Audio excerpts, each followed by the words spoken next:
Good morning. So it's pretty early. It's like 9:30. Well, not super early because I've been up since 5:30. So I noticed something. The other day, I um I got up early, like 5:30, and I was doing my morning pages at the kitchen table in silence, and I stayed there. My laptop happened to be there. I don't even know why my laptop was in the kitchen, but it was. And I just logged on and started doing student assignments. And I discovered that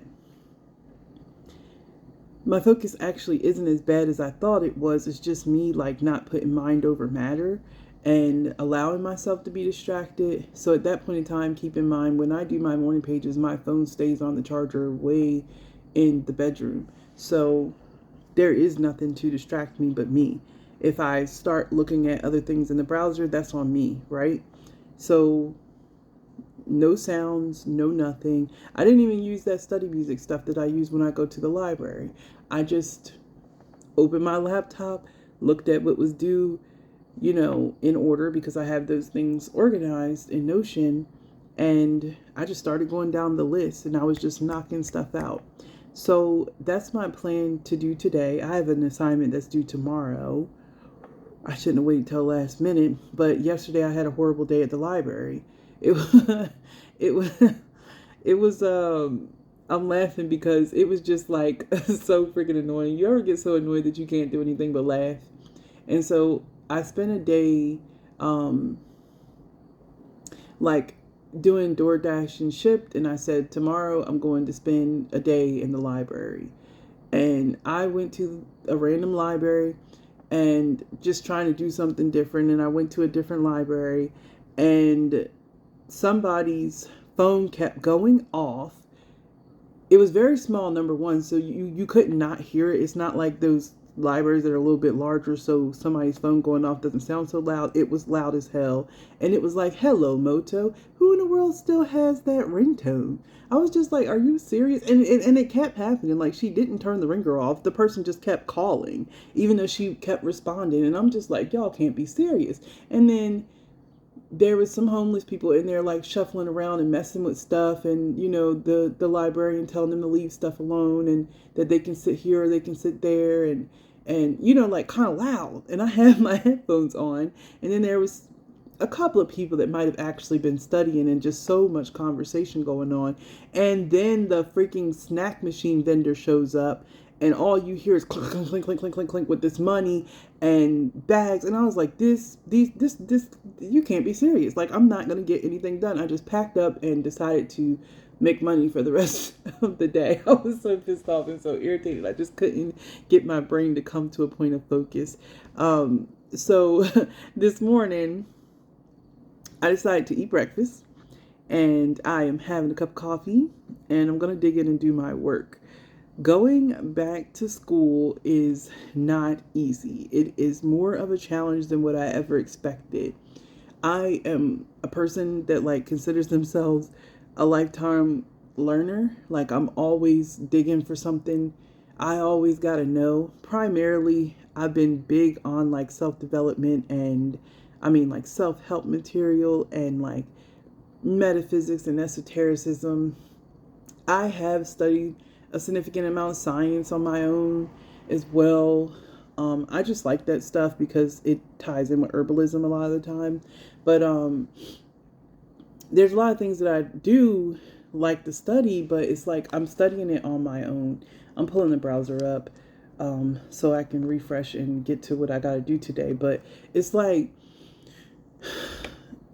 having to have deadlines is not what I'm used to. You know what I mean? Like, I'm used to learning at my own pace, and I guess I had some idea that virtual learning would be the same. And I chose virtual because I want the freedom to live where I want to live.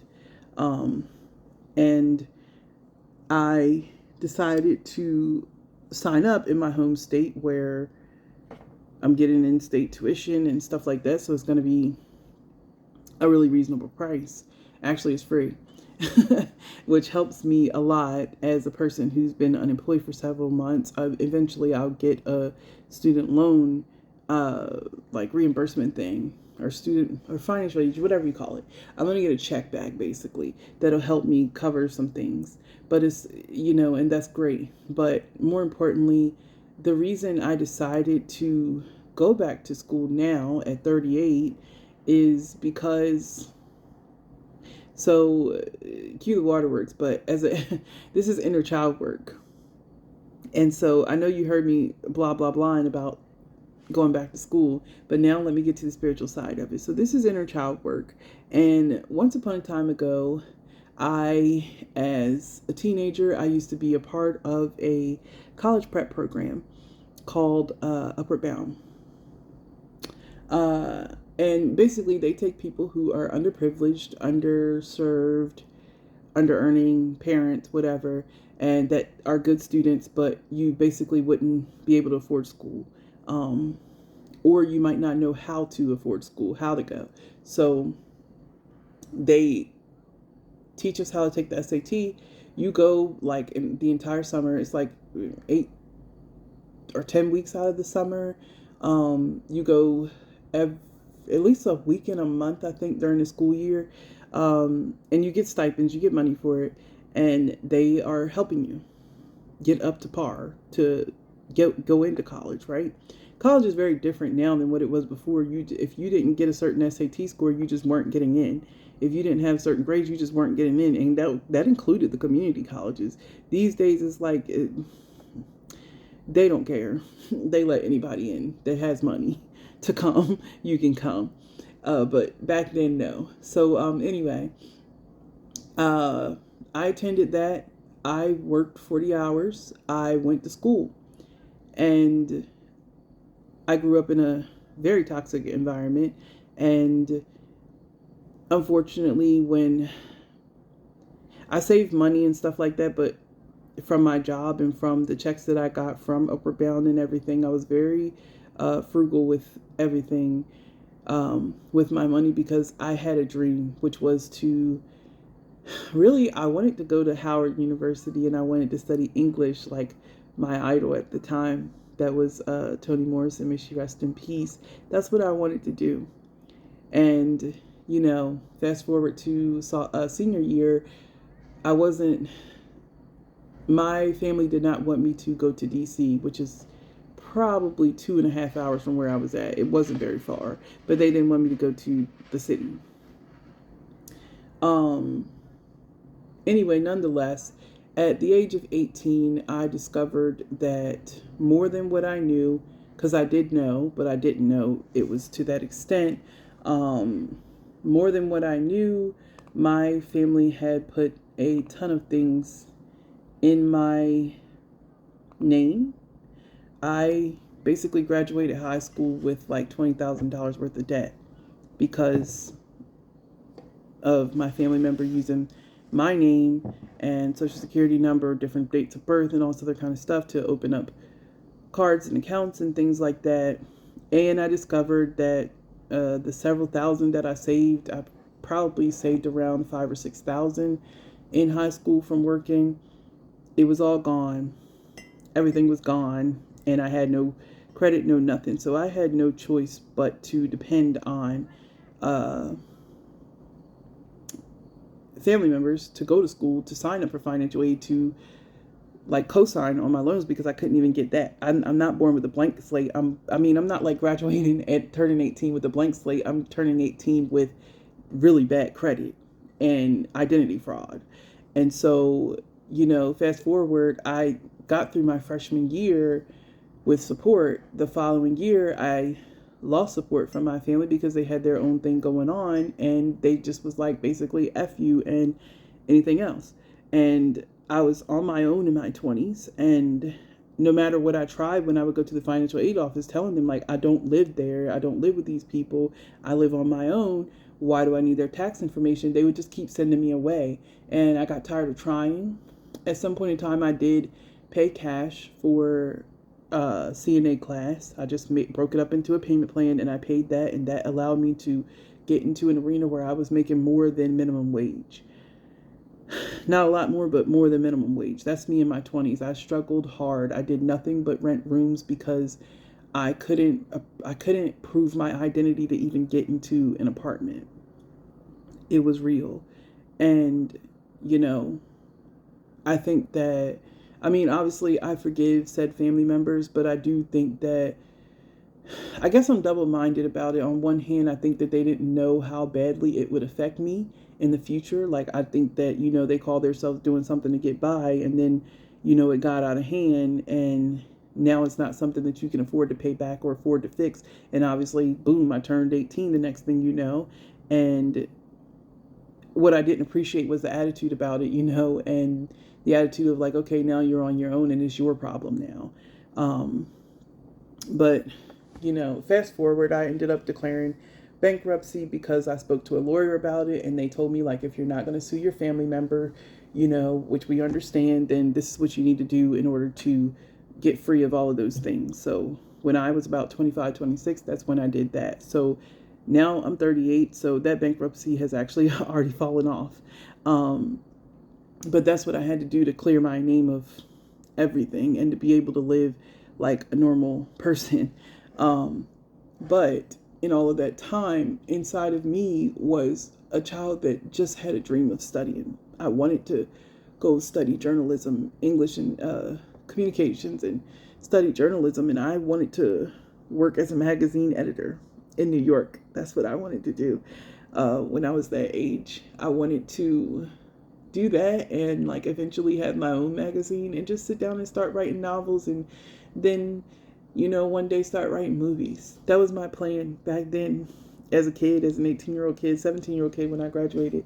So here I am 20 years later saying, okay, let's go ahead and do this associate's degree.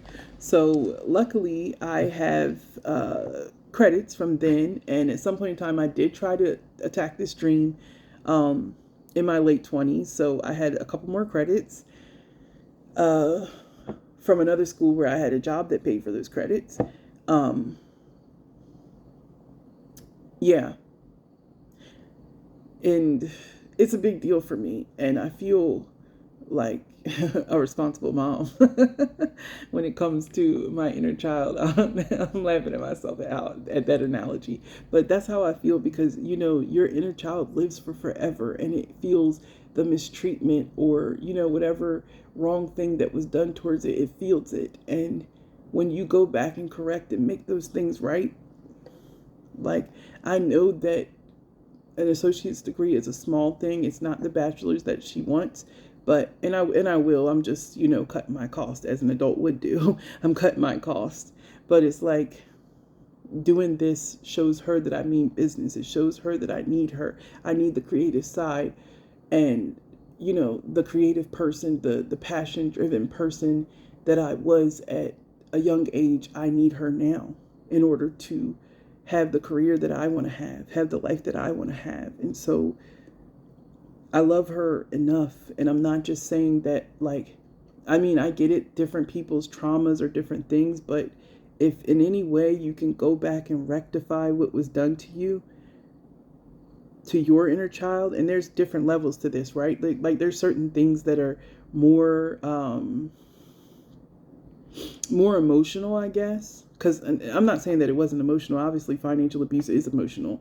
Not to mention, I was the only child that it was done to, not my other siblings. You know what I mean? Like, there's definitely an emotional component to it. It's just that